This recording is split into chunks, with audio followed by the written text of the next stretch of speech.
नमस्कार, good evening. स्वागत है आपका एक और वीडियो में आपका मेरे यूट्यूब चैनल आज क्रिकेट एक्सपर्ट पर। जी हाँ दोस्तों, जैसा कि आपको पता है कि भारत और ऑस्ट्रेलिया के बीच जो सेकेंड डे था डेली टेस्ट, वो आज ख़त्म हो चुका है डे 2 स्टंप पर। और ऑस्ट्रेलिया ने आज बहुत ही अच्छा परफॉर्मेंस दिया है, इंडिया को एकदम बैकफुट पर ला के रख दिया। जी हाँ, हम लोग कल बात ही कर रहे थे कि ऑस्ट्रेलिया को अगर अच्छा परफॉर्मेंस देना है तो ऑस्ट्रेलिया को कहीं ना कहीं इंडियन बैट्समैन को कम स्कोर पर रोकना होगा। लेकिन ऑस्ट्रेलिया ने आज जो गेंदबाजी की वो बहुत ही काबिल तारीफ़ की है, जिससे आज इंडिया कुछ खास परफॉर्मेंस नहीं कर पाई। लेकिन फिर भी इंडिया ने आज अपनी जो लास्ट सेशन है वो उसमें बहुत अच्छा प्रदर्शन किया, जिससे इंडिया ने आज थोड़ा सा सम्मानजनक स्कोर तक टीम को लाकर खड़ा किया। उसमें जो अगर मेन कंट्रीब्यूशन था वो अक्षर पटेल का था। अक्षर पटेल ने बहुत ही शानदार इनिंग खेली। उसके अलावा किसी भी बैटर ने कुछ खास बैटिंग का नज़ारा नहीं दिखा पाए। आज इंडिया का जो स्कोर है इस समय फर्स्ट इनिंग में इंडिया ने सिर्फ आपके 262 रन ही बनाए, मतलब एक रन की लीड केवल बची थी, वो पूरा करना था। लेकिन लास्ट में Mohammed Shami clean bowled out हो गए और इंडिया मतलब कोई डिफिसिट नहीं लगा पाई इंग्लैंड ऑस्ट्रेलिया के ऊपर। कुल मिला के आज का जो मैच रहा वो पूरा ऑस्ट्रेलिया के नाम रहा। मैं कल ही बात कर रहा था कि अगर ऑस्ट्रेलिया ने अच्छा परफॉर्मेंस दिखाया तो इंडिया के लिए आसान नहीं होगा, क्योंकि ऑस्ट्रेलिया एक ऐसी क्रिकेट टीम है कि वो उसके लिए बहुत ज़्यादा टाइम नहीं लगता। वो केवल 1 या 2 मैच से ही उसको आइडिया लग जाता है कि मतलब कंडीशन कैसा प्ले कर रही हैं और उनको किस हिसाब से टैकल करना है। वो 1 मैच के बाद ही उन्होंने तुरंत सिचुएशन समझ ली। हालांकि फर्स्ट डे पर अनुमान ये लगाया जा रहा था कि 262 स्कोर अच्छा नहीं था, लेकिन 262 अगर स्कोर की बात की जाए तो वो इस कंडीशन के हिसाब से, जो दिल्ली की पिच है उसकी कंडीशन के हिसाब से 262 का स्कोर ही बहुत अच्छा स्कोर था। क्योंकि बैटिंग इतना आसान नहीं थी उस पिच पर, बॉल इतना टर्न हो रहा था और इतना गेंदबाजों को मदद मिल रही थी कि बैटिंग करना बहुत ही मुश्किल हो जा रहा था। आप नेथन लायन को देख लीजिए, नेथन लायन ने पूरे 5 विकेट झटका के रख दी इंडिया के, पूरा बैकफुट को ला के रख दिया। रोहित शर्मा ने भी कोई खास प्रदर्शन नहीं किया। और केएल राहुल की बात ही कर रहे थे। केएल राहुल जिस दौर से चल रहा है, मुझे लगता है कि आज इंडिया ने जो सबसे बड़ी गलती की वो केएल राहुल को खिला करके की है। केएल राहुल का जो फॉर्म है वो ऑलरेडी काफ़ी लंबे समय से नहीं चल रहा था। काफ़ी उनकी अगर लास्ट 9 या 10 इनिंग देखी जाए टेस्ट क्रिकेट मैच की, तो उन्होंने कोई खास परफॉर्मेंस नहीं दिया था। उस लिहाज से भी अगर उनको खिलाना ही नहीं चाहिए था। अब आपने क्या कि पहला टेस्ट मैच खिला करके आपने असमंजस में एकदम सिचुएशन क्रिएट कर दी है, तो आप खिलाते ही नहीं। अगर उन्हें खिलाया तो फिर एक टेस्ट मैच और खिला दिया, उसमें भी उनका कोई परफॉर्मेंस नहीं लगा। लेकिन जो आपका परफॉर्मेंस ऑलरेडी उन्होंने बोर्ड पर रन लगाए हुए हैं और भी प्लेयर बेंच पे बैठे हुए हैं, उनको मौका दिया जा सकता था, लेकिन इंडिया ने ऐसा नहीं किया। और इंडिया की सिचुएशन ऐसी हो गई है कि इंडिया इस समय इस टेस्ट मैच को बचाना ही इंडिया के लिए बहुत ही मुश्किल सिचुएशन लग रही है। क्योंकि जिस तरह से ऑस्ट्रेलिया ने क्रिकेट खेली है, कल का पूरा सेशन भी ऑस्ट्रेलिया के अगर नज़रअंदाज से देखा जाए तो 262 रन कम नहीं थे। कल ऑस्ट्रेलिया ने बहुत अच्छी बैटिंग का नज़ारा किया था। लेकिन हम लोग नागपुर टेस्ट के हिसाब से अगर देख रहे थे कि ऑस्ट्रेलिया नागपुर टेस्ट में कोई खास परफॉर्मेंस नहीं किया था, तो उस हिसाब से हमें ये लग रहा था कि 262 रन भी बहुत ज़्यादा नहीं होंगे। लेकिन आज जो कंडीशन दिखी मॉर्निंग से, कल आइडिया ये लगाया जा रहा था कि इंडिया जब मॉर्निंग में बैटिंग करने आएगी तो उसका क्या इंटेंट होगा, किस इंटेंट से बैटिंग करने आएगी। आज जब सुबह इंडिया बैटिंग करने आई तो उसका जो इंटेंट कोई खास पॉजिटिव नज़र नहीं आया। शुरुआती में ही रोहित शर्मा और केएल राहुल का विकेट चला गया। उसके बाद फिर नेथन लायन ने आके बैक टू बैक विकेट चटका दिए, मतलब इंडिया को बैकफुट पर लाग दिया। एक बार तो ऐसा लग रहा था कि इंडिया डिफिसिट तो देना बहुत दूर की बात है, ये जो लीड चल रही है उसको ही फिनिश कर दे तो बहुत बड़ी बात होगी। विराट कोहली का विकेट गिरने के बाद तो ऐसा लग रहा था कि इंडिया कम से कम नहीं तो 100 रन का मार्जिन तो डिफिसिट लेके चलना पड़ेगा इंडिया को, मतलब। लेकिन फिर भी आपको तवज्जो देनी पड़ेगी अक्षर पटेल की। अक्षर पटेल ने इतनी शानदार इनिंग खेली कि इंडिया को एकदम, बहुत आगे तो नहीं कहूँगा, लेकिन मैच को एकदम बराबर पे ला करके खड़ा कर दिया है। इंडिया 1 रन जरूर पीछे रह गया। ऑस्ट्रेलिया को मेंटली, मतलब एक मानसिक रूप से एक पॉजिटिव मिलेगा कि हम लोग 1 रन आगे हैं, लेकिन 1 रन इतना कोई मायने नहीं रखता है। इंडिया ने जो मैच है, अक्षर पटेल ने जो 74 रन की पारी खेली है और आर अश्विन ने जो इनबिल्ट की है उन्होंने पार्टनरशिप, उससे ऑस्ट्रेलिया को भी एक मैसेज गया है कि मतलब इंडिया के जो बैटिंग अगर टॉप ऑर्डर भी नहीं चलता है तो उनके जो टेलेंडर्स हैं वो भी मतलब काफ़ी अच्छा परफॉर्मेंस दे सकते हैं। लास्ट में बैटिंग करके। तो इस समय मैच अगर ओवरऑल देखा जाए तो आज जो 3 सेशन है उसमें से ऑस्ट्रेलिया ने 2 सेशन में ऑस्ट्रेलिया ने बाजी मारी है, और लास्ट सेशन जो रहा है वो इंडिया के नाम रहा है। वो भी इंडिया के नाम इसलिए रहा क्योंकि अक्षर पटेल ने इतनी शानदार बैटिंग की, इतनी पॉजिटिव इंटेंट से बैटिंग की, इतने फास्ट तरीके से रन निकाले कि एक एक रन बड़ा मुश्किल पड़ रहा था। कि इंडिया को एक बार यही लग रहा था कि ये कम से कम लीड ही मतलब ख़त्म कर दे, भले ही डिस्ट्रिक्ट दे पाए या ना दे पाए, लेकिन लीड ख़त्म करना जो मेन है उनका पर्पज़ था, वो काफ़ी हद तक अक्षर पटेल की बैटिंग की बदौलत ही पॉसिबल हुआ है। हालांकि और बैटिंग का नज़ारा तो मुझे नहीं देखा। आज जो चर्चा चल रही थी विराट कोहली जो 44 रन बनाए, मुझे बहुत अच्छी इनिंग लगी उनकी, क्योंकि विराट कोहली आज जिस पॉजिटिव इंटेंट से खेल रहे थे, उनका जो काफ़ी लंबे समय से जो टेस्ट क्रिकेट में वापसी को लेकर की चर्चाएं चल रही थी, विराट उस इंटेंट से नज़र नहीं आए थे। मतलब काफ़ी लॉन्ग टाइम हो गया था विराट कोहली का जो परफॉर्मेंस है टेस्ट क्रिकेट में उस तरीके से नहीं दे रहे थे। लेकिन आज जिस तरीके से क्रिकेट खेली उन्होंने, 44 रन की पारी खेली है। हालांकि थोड़ा जो उनको आउट अंपायर ने दिया वो थोड़ा कंट्रोवर्शियल था। मतलब अगर कंट्रोवर्शियल इस लिहाज से था कि उन्होंने उनका जो बॉल ट्रैकर था उस पर जब देखा गया तो उसमें जो उनका जो संपर्क था बॉल और पैड का, वो एक्चुअली में कोई क्लियर नहीं दिख पा रहा था। टीवी अंपायर को भी कोई क्लियर नहीं मैसेज आ रहा था कि उसमें जो इम्पैक्ट है पहले बैट पर लगा या बॉल पर लगा। तो दोनों ही मतलब इतनी टेक्नोलॉजी होने के बावजूद भी मतलब ये डिसीजन को थोड़ा सा मुझे डाउट में लगा। बहुत लोग इसमें कयास ये लगा रहे हैं कि विराट कोहली को गलत आउट दिया गया है। ऑस्ट्रेलियन जो प्लेयर हैं वो कह रहे हैं विराट कोहली को बिल्कुल सही आउट दिया गया है। लेकिन उस समय जो अल्ट्रा एज में देखा गया था टेक्नोलॉजी के हिसाब से, उसमें ये कहीं नहीं दिख रहा था कि विराट कोहली का जो बैट और बॉल का जो संपर्क है वो पहले बैट में लगा है या पहले पैड में लगा है। उसमें जो नज़र आ रहा था कि एक साथ नज़र आ रहा था। मतलब कि आप फ्रैक्शन ऑफ सेकेंड में अगर ट्रैक करेंगे उस चीज़ को तो आप ये अनुमान नहीं लगा सकते हैं कि पहले बैट पे लगा और पैड पे लगा। लेकिन ऐसी सर्कमस्टांसिस में हमेशा जो आपको फेवर दिया जाता है वो बैट्समैन के अगेंस्ट में दिया जाता है। लेकिन इस समय ऐसा नहीं हुआ, विराट कोहली को वहाँ पर आउट दे दिया गया। और ये एक अलग विषय है, उसके बाद में अलग अलग लोग डिस्कशन करेंगे। लेकिन विराट कोहली ने जो भी 44 रन की इनिंग खेली वो बहुत ही शानदार इनिंग खेली। टेस्ट क्रिकेट में आप भले ही कम रन करें, लेकिन जो इम्पैक्टफुल इनिंग होती है सिचुएशन के हिसाब से, कंडीशन के हिसाब से, वो बहुत इम्पैक्ट करती है मैच में ओवरऑल। तो 44 रन की जो इनिंग है वो बहुत ही इम्पैक्टफुल इनिंग मैं कहूँगा। उनकी जो अभी लास्ट में वनडे और T20 में भी इनिंग अगर उन्होंने खेली है उससे भी मैं ज़्यादा उसको रेट करूँगा, क्योंकि इतनी शानदार इनिंग जिस इंटेंट से बल्लेबाजी कर रहे थे, ऐसा लग रहा था कि आज कोहली मतलब काफ़ी आगे तक लेकर के जाएंगे मतलब गेम को। लेकिन अनफॉर्चुनेटली उनके साथ ऐसा नहीं हुआ। वो गलत डिसीजन हो या मतलब कुछ अनलकली मान लीजिए, वो आउट हो गए। इसके बाद अक्षर पटेल ने जिस तरीके से इनिंग को संभाला और R अश्विन ने जो पार्टनरशिप इनबिल्ट की, उससे ऑस्ट्रेलिया एकदम बैकफुट पे चला गया। मतलब ऑस्ट्रेलिया को ऐसा लग रहा था कि इंडिया को 100 या 125 रन पहले ही मतलब अगर ऑल आउट कर दिया तो एक उनके लिए एक पॉजिटिव हो जाता है, क्योंकि इंडिया को चौथे इनिंग में बैटिंग करनी और चौथे इनिंग में बैटिंग करना इतना आसान नहीं होने वाला। चौथे इनिंग पर बैटिंग करना बहुत ही मुश्किल काम हो जाएगा किसी भी टीम के लिए। तो ऑस्ट्रेलिया ने टॉस जीतकर इसीलिए बल्लेबाजी लिया था, क्योंकि पिच की कंडीशन के हिसाब से उन्होंने जो सिचुएशन देखी होगी तो वो बहुत ही टफ लग रही है। क्योंकि ये हमेशा होता है टेस्ट क्रिकेट में, अगर मैच आप चौथे या पाँचवें दिन लेकर जाते हैं, अगर आपकी चौथे पाँचवें इनिंग में आपने 150, 200, 250 रन का अगर टारगेट दिया तो इतना आसान नहीं होता है किसी भी टीम के लिए। तो वही है इंडिया के लिए। अब जो कल का सेशन होने वाला है इंडिया के लिए, अगर ऑस्ट्रेलिया को 150 के आसपास ऑल आउट कर देता है तो कहीं ना कहीं गेम में इंडिया की वापसी हो सकती है। क्योंकि आज जो 10-12 ओवर का मैच हुआ है, इंडिया ऑल आउट होने के बाद ऑस्ट्रेलिया जब खेलने आई है, उस्मान ख्वाजा हालांकि जल्दी आउट हो गए, लेकिन जो ट्रेविस हेड और मार्नस लपसंगे जो बैटिंग कर रहे थे जिस इंटेंट से, ऐसा लग रहा था कि उनका जो स्ट्राइक रेट है वो 97, 80, 67 ऐसे स्ट्राइक रेट से दोनों बैटिंग कर रहे थे।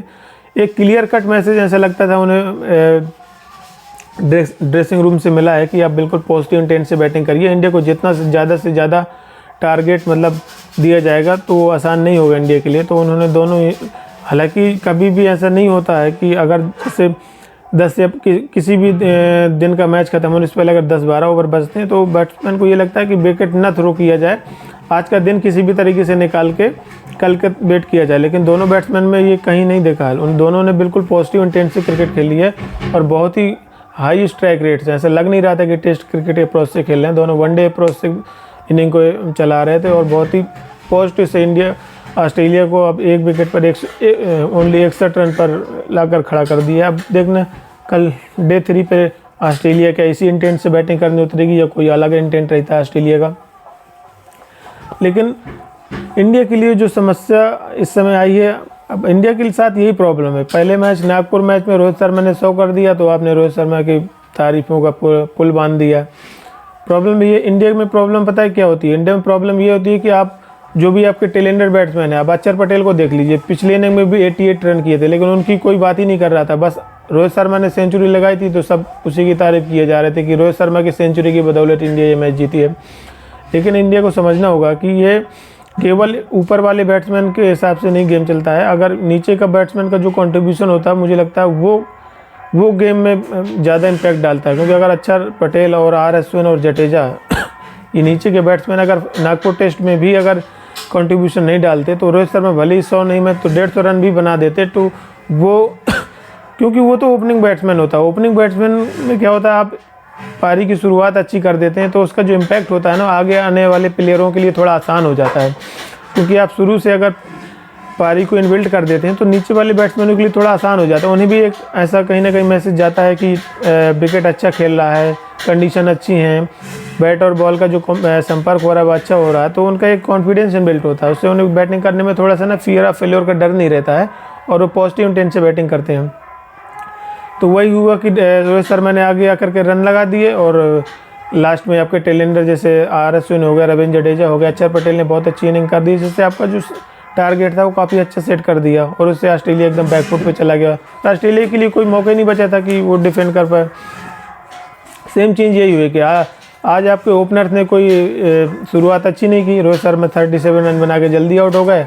केएल राहुल का आपको पता ही है, केएल राहुल तो हर एक इनिंग को, केएल राहुल की एक समस्या क्या है ना, कोई भी गेम होता है इंडिया में ये ज़्यादा होता है। इंडिया में अभी कितने भी आप प्लेयर उठा के देख लीजिए, महान से महान प्लेयर का देख लीजिए, भले ही उनका परफॉर्मेंस कितना अच्छा रहा हो, टेस्ट क्रिकेट, वनडे, T20 कितना भी अच्छा परफॉर्मेंस रहा हो, इंडिया में मतलब अगर कोई भी प्लेयर अगर एक आध मैच में परफॉर्मेंस नहीं करता तो उसके लिए इतनी ज़्यादा पब्लिसिटी हो जाती है कि उसके लिए प्रेशर क्रिएट हो जाता है कि अब ये क्या मैच इसको खेलना चाहिए, नहीं खेलना चाहिए, इतना फियर ऑफ फेल्योर क्रिएट किया जाता है। ये हम लोगों की कमी है एक्चुअली में, इंडियन मीडिया की कमी कह लीजिए या इंडियन फैंस की कमी कह लीजिए, इंडिया क्रिकेट जो क्रिटिसाइज करते हैं क्रिकेट को या क्रिकेट को लेकर बात करते हैं उनकी कमी कह लीजिए। आपको अगर मैं बात बता दूं कि और भी जैसे क्रिकेट नेशन है, जैसे ऑस्ट्रेलिया हो गया, न्यूजीलैंड हो गया, इंग्लैंड हो गया, वहाँ पे जो क्रिकेट को तवज्जो दी जाती है, कभी भी वो अपने खिलाड़ियों पे नेगेटिव इम्पैक्ट नहीं डालते हैं कि वो कभी भी आपसे ये नहीं बोलेंगे कि आपकी 4 इनिंग खराब हो गई, आपको इनको बैठा देना चाहिए। वो अपने प्लेयर्स को कभी भी मनोबल डाउन नहीं होने देते हैं। उससे क्या होता है कि अगर वो 3-4 पारियाँ उनकी ख़राब भी हो जाती हैं तो वो मतलब ऐसा फियर ऑफ फेल्योर में आकर नहीं खेलते हैं कि अगले में मुझे चांस मिलेगा या नहीं मिलेगा। लेकिन अपने इंडिया में क्या है कि इंडिया में अगर उसकी 2 पारियाँ खराब, अब विराट कोहली का लीजिए, विराट कोहली को इतना हाइप दे दिया है कि अगर विराट कोहली के एक इनिंग अगर में शतक नहीं मारते हैं तो उन्हें ये लगता है कि विराट कोहली का फेलियर बहुत लंबे समय से चल रहा है। क्योंकि विराट कोहली को लेकर इतना हाइप क्रिएट कर दिया गया है कि अब इतना मतलब बेस्ट बैट्समैन वर्ल्ड का है, तो उसको एक आप उसके मानसिक रूप से आप ऐसा क्रिएट कर देते हैं सिचुएशन कि आपको हर मैच में आप उनसे एक्सपेक्ट करते हैं कि हर मैच में सेंचुरी मारे, हर मैच में रन विराट कोहली ही बनाए। लेकिन ऐसा नहीं होता है, ये क्रिकेट होता है। क्रिकेट ऐसा नहीं होता है कि हर दिन हर एक पर्टिकुलर प्लेयर का ही होगा। क्रिकेट में दिन किसी का भी हो सकता है। जिस दिन जो अच्छी स्किल और अच्छे माइंडसेट से, पॉजिटिव इंटेंट से अगर परफॉर्मेंस देगा तो निश्चित रूप से दिन उसी का होगा। ऐसा कहीं नहीं लिखा कि कोई महान बैटर हुआ या कोई महान गेंदबाज हुआ है तो वो हमेशा ही उसका परफॉर्मेंस अच्छा रहा है। लेकिन इंडिया में है, अगर कोई भी खिलाड़ी का परफॉर्मेंस अच्छा हो जाए या ख़राब हो जाए तो उसको इतना हाइप दे दिया जाता है कि उसको एक मतलब विद इन द डे उसको बिल्कुल स्टार बना दिया जाता है कि अब इससे बेस्ट कोई है ही नहीं। अब विराट कोहली को लीजिए, विराट कोहली की काफ़ी टाइम से रन नहीं आ रहे हैं, लेकिन विराट कोहली का फियर ऑफ फेल्योर भी आप यही मान लीजिए कि विराट कोहली से एक्सपेक्टेशन लोग करते हैं हर मैच में रन बनाने की। अब विराट कोहली को भी मतलब ऐसा लगने लगा था कि रन भी नहीं आ रहे, इसी की वजह से उन्होंने अपनी कैप्टेंसी भी छोड़ी थी टेस्ट क्रिकेट में, क्योंकि उनका इतना टाइम ख़राब चल रहा था, लगातार उनसे रन नहीं निकल रहे थे। तो ऐसा होता है कई बार, हर किसी खिलाड़ी के साथ होता है, महान से महान खिलाड़ी के साथ होता है। अब केएल राहुल के साथ यही सेम चीज़ हो रही है कि केएल राहुल को मौके पूरे पर्याप्त दिए जा रहे हैं, लेकिन वो उनके जो माइंडसेट है ना, वो थोड़ा फियर ऑफ फेल्योर उनके दिमाग में ज़्यादा घुस गया है कि मुझे अगर मैंने इस मैच में रन नहीं बनाया तो अगले मैच में मैं ड्रॉप हो जाऊंगा, अगर इसमें नहीं बनाया तो मैं अगले मैच में ड्रॉप हो जाऊंगा, फिर मेरी वापसी कैसी होगी। इन तमाम चीज़ों को लेकर के मन बैटिंग में उतरते हैं तो कैसे परफॉर्मेंस दे पाएंगे। इन सब चीज़ों को उनको मन में कभी लाना ही नहीं चाहिए। एक आप इंटरनेशनल क्रिकेटर हैं, आपको पॉजिटिव माइंडसेट से क्रिएट करनी चाहिए। बाहर क्या चर्चा हो रही है, क्या डिस्कशन हो रहा है, आपको उस चीज़ से आप उस चीज़ को कभी भी ध्यान में रख कर नहीं खेलना चाहिए। आपको सिर्फ आपका फोकस जो होना चाहिए वो गेम पर होना चाहिए। आपकी कितनी भी फेलियर हो, आपकी कितनी भी हो, आपका जो ट्रस्ट होना चाहिए आपके गेम पर होना चाहिए, आपकी स्किल पे होना चाहिए और आपके बेसिक्स पे होना चाहिए। अगर आपका बेसिक, आपका डिफेंस और आपका ट्रस्ट आपके गेम पर है तो आप कितना भी फियर ऑफ फेल्योर, लोग कितना भी हाइप क्रिएट कर दें, आपको कोई, मुझे नहीं लगता कि कोई इम्पैक्ट आपकी इनिंग पे पड़ेगा, आपके गेम पर पड़ेगा। लेकिन अगर ये चीज़ें आपके दिमाग में आ जाती हैं तो कहीं ना कहीं आपके गेम पर इम्पैक्ट करती हैं, जो कि केएल राहुल के साथ हमें देखा है। दूसरी एक चीज़ इंडिया की तरफ से जो गलती हुई थी कि श्रेयस अय्यर को मैच में लेकर के आए थे। श्रेयस अय्यर को मैच में लेकर आए थे, श्रेयस अय्यर का अनफॉर्चुनेट का हो या, लेकिन गया तो विकेट ही ना, उसमें कोई परफॉर्मेंस तो दे नहीं पाए श्रेयस अय्यर ने। इससे अच्छा आप सूर्य कुमार यादव को ही खिला लेते। सूर्य कुमार यादव को इसलिए खिला लेते क्योंकि उन्होंने का अभी टेस्ट डेब्यूट हुआ था, अभी तो उन्हें एक गेम समझने में ही लगेगा। भाई टेस्ट क्रिकेट गेम इतना आसान नहीं होता। आप वनडे टी20 में क्या होता है कि आप लोग इतना IPL खेलते हैं, आप इतना मतलब लीग्स वगैरह खेलते हैं कि आपको एक पूरा अंदाज़ा होता है प्लेयरों के साथ खेलने का। आप उस फॉर्मेट में इतने यूज्ड टू होते हैं कि आप अब अगर एक बार IPL से आके तुरंत इंटरनेशनल में भी आप डेब्यू कर जाते हैं तो आपको उतना सर्वाइव करने में टाइम नहीं लगता। लेकिन टेस्ट क्रिकेट एक ऐसा गेम होता है क्रिकेट में कि अगर आप T20 या आप IPL से आप ग्रूम होकर के आ रहे हैं सीधे टेस्ट क्रिकेट में, तो आपको थोड़ा टाइम चाहिए, आपको कंडीशन समझने के लिए, सिचुएशन समझने के लिए। तो वही हुआ, सूर्य कुमार यादव को आपने फर्स्ट मैच खिला के फिर से सीधे बैठा दिया। अब सूर्य कुमार यादव के भी दिमाग में ये चल रहा होगा कि पता नहीं मुझे पहला मैच खिलाया क्यों। आप किसी का रिप्लेसमेंट के रूप में मत खिलाइए। आपको अगर किसी को प्लेयर को टेस्ट क्रिकेट में मौका देना है, उसको ग्रूम करना है, एक अच्छा टेस्ट प्लेयर बनाना है, तो आपको पूरे मौके देने चाहिए और उन पर ट्रस्ट भी करना पड़ेगा। मुझे लगता है ये काम टीम मैनेजमेंट का है, राहुल द्रविड़ और रोहित शर्मा का काम है, उनको सोचना चाहिए इस बारे में। हो सकता है उनको श्रेयस अय्यर में कुछ खास बात नज़र आई हो जो उन्हें सूर्य कुमार यादव में नहीं दिखती हो, लेकिन हमारा मानना ऐसा है कि सूर्य कुमार यादव, मुझे लग रहा था कि उनका जो इंटेंट होता है वो बहुत ही फियरलेस क्रिकेट खेलते हैं। मैंने उनका T20 और वनडे में भी जो क्रिकेट देखा है, उनके अंदर एक फियर ऑफ फेलियर नहीं दिखता। अगर वो कई बार एक गेम में जल्दी आउट भी हो जाते हैं, जो अगर नेक्स्ट गेम में जब भी वो बैटिंग करने आते तो उन्हें ये नहीं लगता है, कभी भी उनके गेम में ये देखने को नहीं मिलेगा कि लास्ट मैच में मैं जल्दी आउट हो गया था, मैं अगर नहीं बनाऊंगा रन तो मेरे साथ क्या होगा क्या नहीं होगा। तो सूर्य कुमार यादव के साथ ये सबसे अच्छी बात मुझे ये लगी कि उनके अंदर फियर ऑफ फेलियर का डर नहीं। जैसे ऋषभ पंत के साथ, ऋषभ पंत कई बार, अब ऋषभ पंत के साथ देख लीजिए, कई बार ऋषभ पंत को मौके दिए गए हैं टेस्ट क्रिकेट में, वनडे T20 में, तो ऋषभ पंत इतना फियरलेस क्रिकेटर है कि वो किसी भी मैच में को आपको लगेगा कि बिल्कुल गलत शॉट मार करके आउट हो गया, मतलब स्वीप लगा के आउट हो गए, या मतलब अनप्रेडिक्टेबल शॉट मार करके आउट हो जाते हैं। लोग चर्चा भी करते हैं कि ऋषभ पंत को ऐसा गेम नहीं खेलना चाहिए, लेकिन क्या है ना, हम लोग यहाँ से बैठ के ये सब चीज़ें कर सकते, लेकिन जब प्लेयर वहाँ पे मैं गेम खेलता है उसको ज़्यादा आइडिया होता है कि किस सिचुएशन के हिसाब से कैसे खेलना है, उसको उधर पॉजिटिव इंटेंट नज़र आता होगा तो उस हिसाब से खेलता होगा। लेकिन ऋषभ पंत भी मतलब बहुत पॉजिटिव इंटेंट से क्रिकेट खेले हैं, तभी उन्होंने टेस्ट क्रिकेट में परफॉर्मेंस भी दी थी और इसलिए उनको टेस्ट क्रिकेट में शामिल किया गया था। अब हम बात करते हैं भारत की, मतलब विकेट कीपर जो बल्लेबाज हैं करुण भरत, उनका जो परफॉर्मेंस है वो भी मुझे कोई जस्टिफिकेबल नहीं लगा। आप केवल विकेट कीपिंग के हिसाब से उन्हें रखे हो तो कोई मतलब नहीं है, ऑलरेडी और भी बेटर हैं, आप उनको रख सकते हैं। आज जो मैच की सिचुएशन थी, जिस हिसाब से वो बैटिंग कर रहे थे, मतलब जो गेम की नीड थी, आपको स्टे करना चाहिए था, विकेट पे आपको टाइम स्पेंड करना चाहिए था, आपको डिफेंस पे ट्रस्ट करके आप थोड़ा इनिंग को इनबिल्ड करना चाहिए था। आप आते ही ऐसे शॉट लगाने लगे, स्वीप शॉट, हर बार स्वीप शॉट, आपने तुरंत विकेट थ्रो करके आपने टीम को और प्रेशर में डाल दिया। और उससे क्या, आपका विकेट जब चला जाता है ना, नए बैट्समैन आता है, नए बैट्समैन के लिए इतना आसान नहीं होता है क्रिकेट खेलना। फिर क्या है, सामने वाली जो अपोजिशन होती है आप पे इतना हावी होने लगती है, इतना हावी होने लगती है कि आप गेम से आपको बाहर कर देती है। अगर अर्ली एक विकेट जाता है तो कहीं ना कहीं अपोजिशन के बॉलर का मनोबल बढ़ता है और वो दूसरे विकेट की तलाश में बहुत ही प्लानिंग के साथ पॉजिटिव इंटेंट से आते हैं और आपका दूसरा विकेट भी गिर जाता है। इसलिए तो के.एस. भरत की भी मुझे बैटिंग कुछ खास नज़र नहीं आई। के.एस. भरत का इंक्लूजन, हालांकि कीपिंग उन्होंने बहुत अच्छी की है, लेकिन हमारे पास ऑलरेडी विकेट कीपर हैं। लेकिन अगर आप बैटिंग में कंट्रीब्यूशन नहीं कर रहे हैं तो आप केवल विकेट कीपिंग के रूप में आप कैसे आप इंडिया को कंट्रीब्यूट कर पाएंगे। तो मुझे अब सेकेंड इनिंग में इंडिया को देखना होगा कि के.एस. भरत को भी मतलब अगर उन्हें एक मैसेज देना चाहिए कि आपको मतलब फियरलेस क्रिकेट खेलनी है। आप ऐसे टेस्ट क्रिकेट में ऐसे शॉट खेल करके आउट नहीं हो सकते हैं। आप ठीक है प्रॉपर क्रिकेटिंग शॉट खेलिए, अगर आउट हो जाते हैं, आउट हर कोई होता है, लेकिन जब नॉन क्रिकेटिंग शॉट खेल कर आउट होते हैं उसमें ये लगता है कि आप टेस्ट क्रिकेट में नॉन क्रिकेटिंग शॉट खेल के कैसे आउट हो सकते हैं। थोड़ा सिचुएशन के हिसाब से आपको चलना पड़ेगा। लेकिन के.एस. भरत ने जो विकेट थ्रू की बहुत ही नॉर्मल तरीके से, मतलब ऐसा लगे ही नहीं कि कुछ इंटेंट नज़र आए उनकी बैटिंग में। और इंडिया इस समय बराबर तो नहीं कहूँगा, ऑस्ट्रेलिया ने जिस तरीके से वापसी की है तो इंडिया का ही मनोबल डाउन होगा। लेकिन अक्षर पटेल ने जो इनिंग की बिल्ट की है, मुझे लगता है उससे अक्षर पटेल का मनोबल काफ़ी बढ़ेगा। और पिछले मैच में भी अक्षर पटेल की इतनी बात नहीं हुई थी। अक्षर पटेल की बात इसलिए करनी चाहिए हमें कि उन्होंने अभी रिसेंट टाइम में बहुत ही अच्छी क्रिकेट खेली। आप चाहे वनडे को लेकर देख लीजिए, T20 को देख लीजिए, अब या टेस्ट क्रिकेट को देख लीजिए। पिछले मैच में भी उन्होंने टॉप परफॉर्मेंस दिया था। हालांकि गेंदबाजी में उन्होंने विकेट नहीं मिले, लेकिन बैटिंग में उन्होंने जो परफॉर्मेंस दिया है वो मुझे लगता है कि किसी सेंचुरी से कम नहीं है। अब 74 रन लगाना टेस्ट क्रिकेट में इतना आसान नहीं होता है, सेंचुरी से कम नहीं होता ये किसी भी।